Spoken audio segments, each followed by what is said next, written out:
I want to talk to you about page breaks. So you'll see what I have right now on the screen is the end of a paper, I have the conclusion, and then I have my references, which of course I want to start on a new page.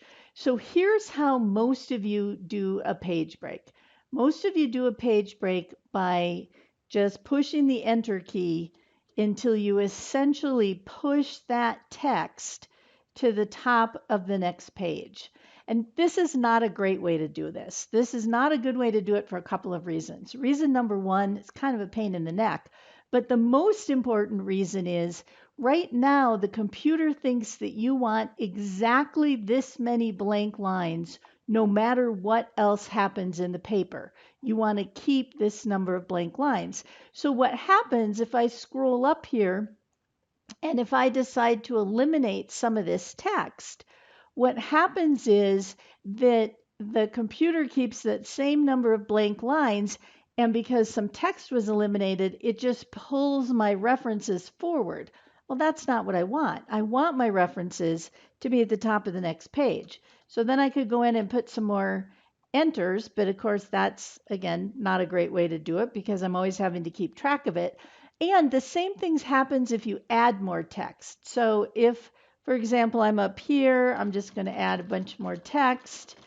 And what happens is the computer keeps the same number of blank lines, and now it's pushed my references down to about the middle of the page, which is not what I want. So what you want is to insert what's called a hard page break. So let me get rid of all these blank lines I entered. So the way that you do a hard page break is you put your cursor where you want to start your new page, and you hold down on a PC, you hold down the control key and you press enter. And you'll see it's added a line called page break. And references is starting on the next page. And this is called a hard page break because references will stay at the top of the page no matter what else happens to the text that came before it. So, for example, if I eliminate all this text, you'll see that the page break still stays there. So my references are always at the start of a new page.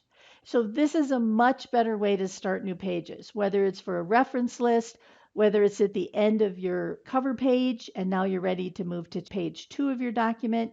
Using that hard page break, which is Control Enter, will save you a lot of time and a lot of heartache as you continue to edit your paper.